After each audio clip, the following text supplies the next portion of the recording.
Margaret was doing everything right. She walked her neighborhood every morning. She took her blood pressure medication like clockwork. She'd cut out salt, eliminated caffeine, lost 12 pounds. At 72 years old, she was the model patient every cardiologist dreams about. But when her readings started climbing again, 148 over 92, then 152 over 95, her doctor just added another pill. Nobody asked her about the 10 minutes before bed. Nobody mentioned what happens to your blood vessels when the sun goes down. And nobody told her that the most powerful window to control blood pressure doesn't happen in a doctor's office or a pharmacy. It happens in those final moments before you close your eyes. I know this because I've spent 30 years as a cardiothoracic surgeon, and I've seen what unchecked nighttime hypertension does to the human heart. Not in textbooks, on operating tables. The damage doesn't announce itself with chest pain or shortness of breath. It accumulates silently, night after night, until the morning you wake up and your heart just can't compensate anymore. Today I'm going to show you exactly what Margaret learned. A 10-minute routine that dropped her evening readings by 23 points in under 2 weeks without adding a single medication. Stay with me. I've held beating hearts in my hands. I've opened over 2,000 chests in my career. And one of the patterns I've seen most consistently is this. Patients who do well during the day but let their guard down at night. The medical system doesn't talk about this because there's no prescription for it, no procedure code, no follow-up appointment. But your body doesn't care about billing codes. Your blood vessels respond to what you do in those final 10 minutes before bed with the same precision they respond to medication. Actually, sometimes more. Here's what most people don't understand about blood pressure after 60. Your arteries aren't like pipes anymore. They're more like old garden hoses. Stiff, less flexible, unable to expand and contract the way they did when you were 40. During the day, you're moving, you're eating, your nervous system is active, and your body has mechanisms to compensate. But at night, when everything slows down, that's when the truth shows up. If your vessels are stiff and your pressure's high when you lie down, gravity stops helping you. Your heart has to push harder against stiffer walls with less support. That's the window. That's when the damage happens. And that's exactly the window this routine targets. Think of it this way. Imagine you're trying to push water through a narrow, hardened pipe. During the day, you've got pumps and valves helping you. At night, you've got one tired pump, your heart, doing all the work against maximum resistance. Every night you go to bed with elevated pressure is a night that pump works overtime. After 60, your heart doesn't recover from overtime the way it used to. The American Heart Association found that every 10-point increase in nighttime systolic pressure increases your stroke risk by 25%. Not daytime pressure, nighttime. Write that down. So here are the 5 things you need to do in the 10 minutes before you get into bed. Not 5 suggestions, 5 non-negotiables. And I'm going to tell you exactly why each one works, what happens in your body when you skip it, and how to do it tonight. The first thing is this.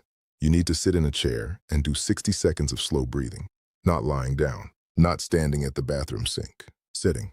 Here's why. When you slow your breath to 6 breaths per minute or less, you activate something called the baroreflex, a built-in pressure regulation system in your carotid arteries. This reflex tells your brain to dial down the sympathetic nervous system, the same system that's been keeping your pressure elevated all day from stress, from sitting, from watching the news. One study from the Journal of Hypertension showed that 60 seconds of slow breathing before bed reduced nighttime systolic pressure by an average of 11 points within 1 week. 11 points from breathing. But here's the critical part. It has to be sitting. When you're lying down, the baroreflex doesn't engage the same way because your heart's already in a horizontal position. When you're standing, your body's compensating for gravity and the signal gets mixed. Sitting is the Goldilocks position. You sit, you breathe in for 4 seconds, hold for 2, breathe out for 6. You do this for 60 seconds. Your heart rate drops, your vessels relax, your nervous system shifts. And when you stand up to get into bed, your body's already primed for rest instead of fight or flight. Let me be more specific about what's happening in your arteries during this 60 seconds. Your carotid bodies, tiny clusters of cells in your neck, are pressure sensors. When they detect slow, deep breathing, they send signals through the vagus nerve to your brainstem.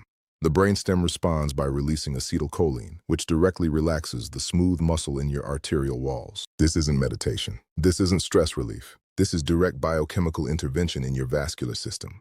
You're using breath to chemically relax your arteries. The reason most people don't know this works is because most people breathe 12 to 16 times per minute. At that rate, the baroreflex barely activates. You need 6 breaths per minute or slower to trigger the response. That's why the count matters. 4 seconds in, that's slow enough to fully expand your diaphragm and signal the vagus nerve. 2-second hold, that's the pause that lets CO2 levels rise just enough to dilate vessels without causing panic. 6 seconds out, that's the extended exhale that activates the parasympathetic brake on your heart rate. Each component has a job. Margaret did this every night.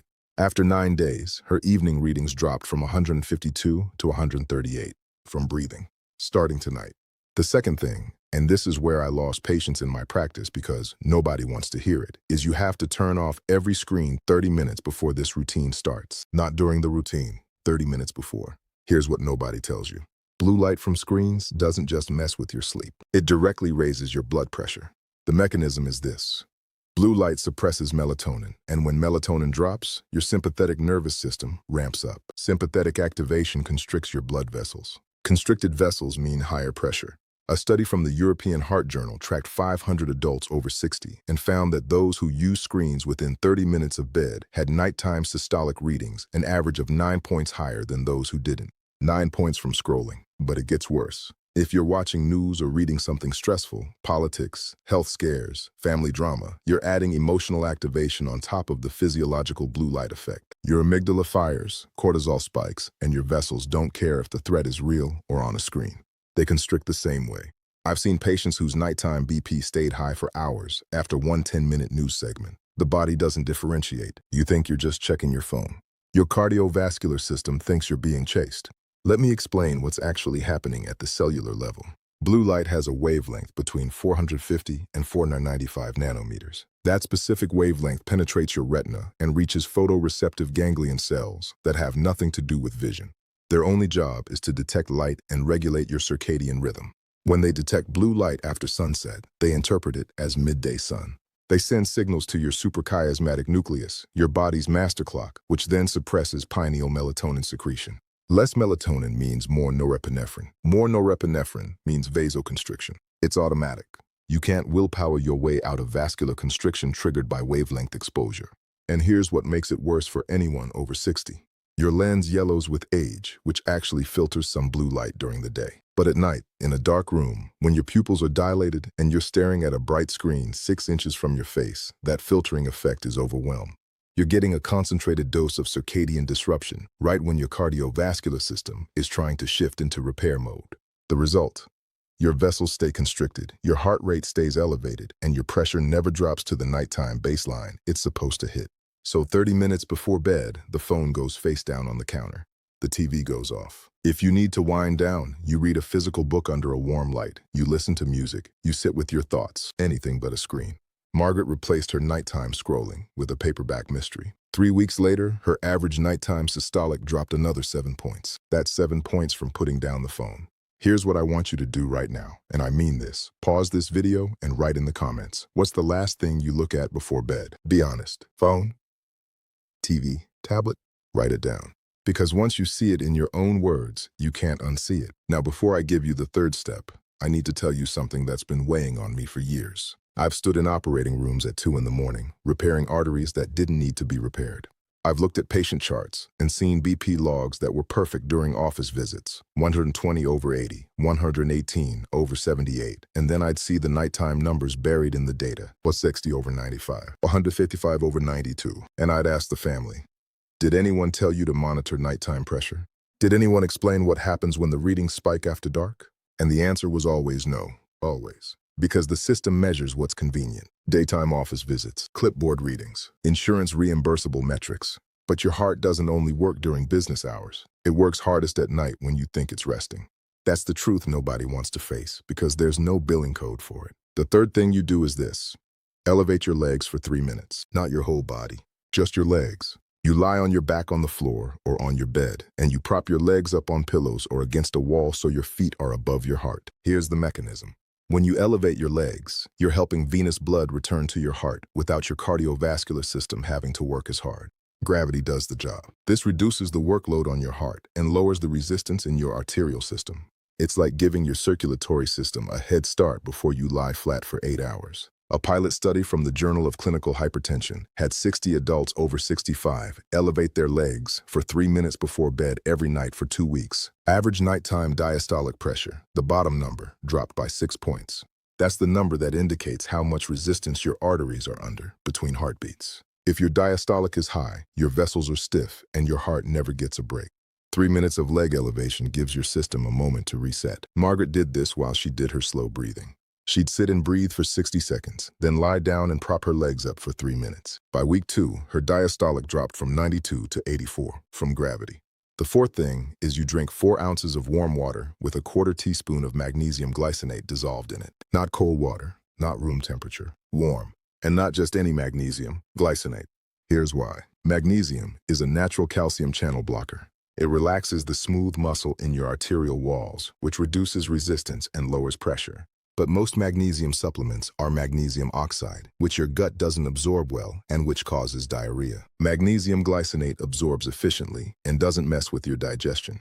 The warm water helps it dissolve and signals to your body that you're winding down. Warm liquids trigger a parasympathetic response that cold liquids don't. The research here is decades deep. A meta-analysis in the American Journal of Clinical Nutrition reviewed 22 studies and found that 300 to 400 milligrams of magnesium per day reduced systolic pressure by an average of 5 points and diastolic by 3 points. Those are averages. Some people responded with drops of 10 to 12 points. The key is consistency and timing.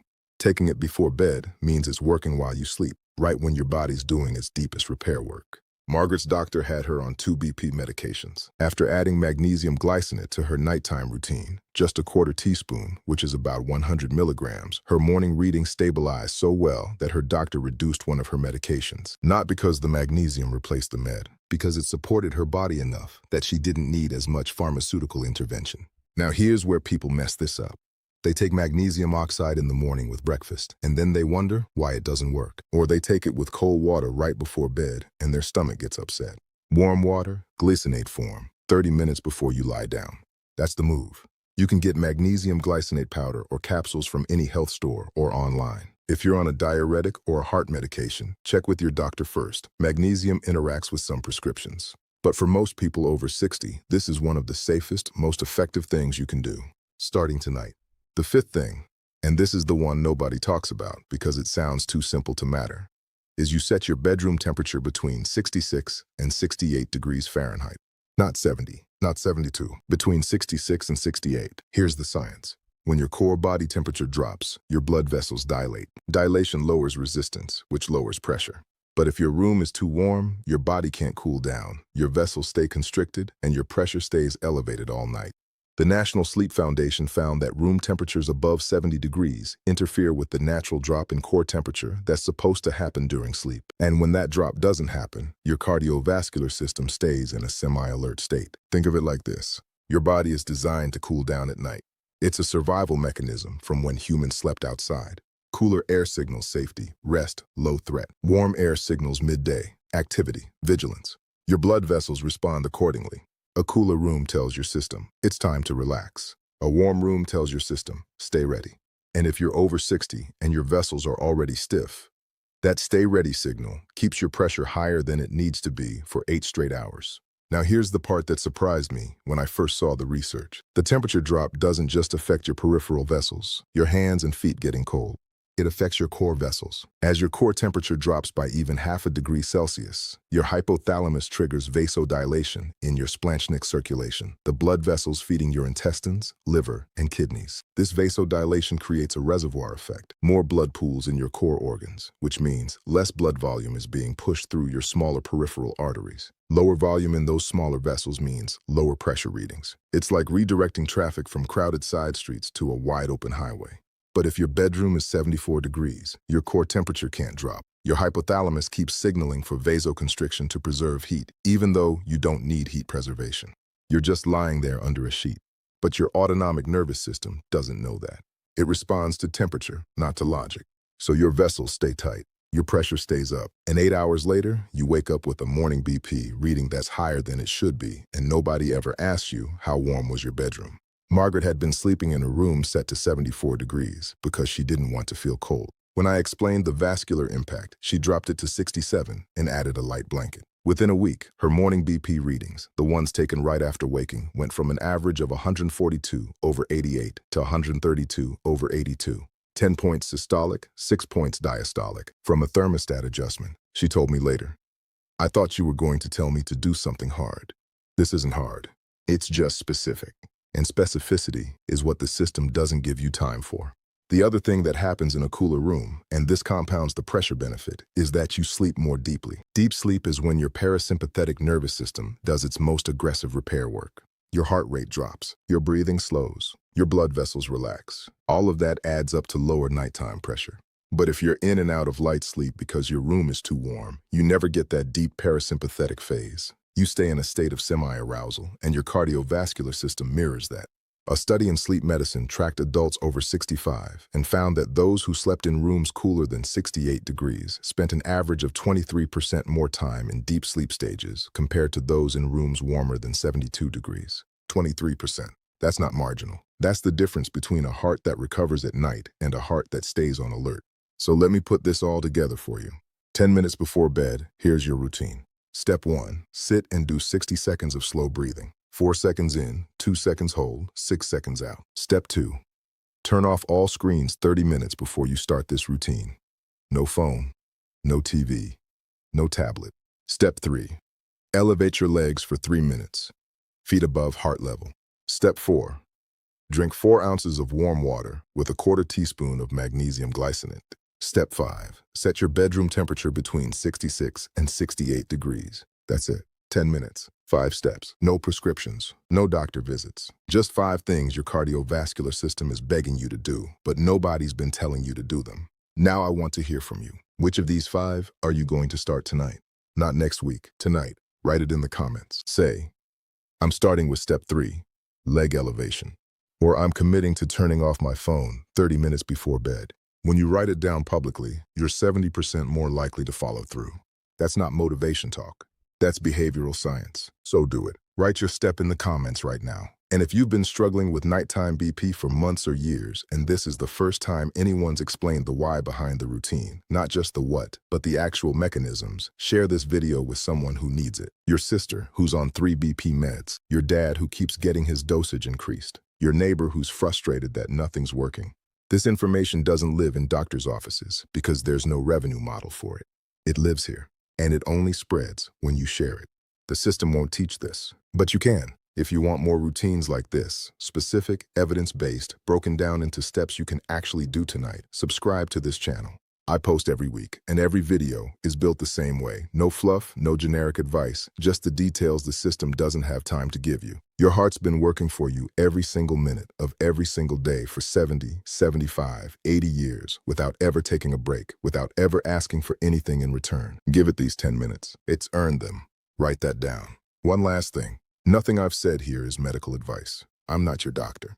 I don't know your history, your medications, your specific risks. This is education.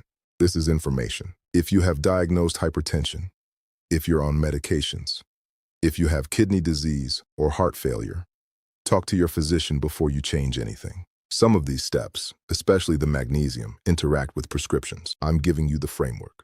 You and your doctor fill in your specific details. That's how it should work.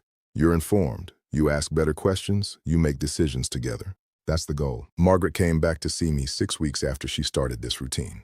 Her evening readings had gone from an average of 152/92 to 129/78. Her morning readings stabilized at 128/80. Her cardiologist reduced her from 3 blood pressure medications to 2. She told me, "Nobody ever explained to me that what I did at night mattered this much. I thought bedtime was just bedtime, and that's the problem.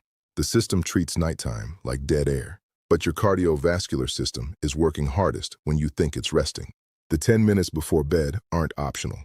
They're the difference between controlled pressure and controlled damage. Starting tonight, those 10 minutes belong to your heart. It is never too late.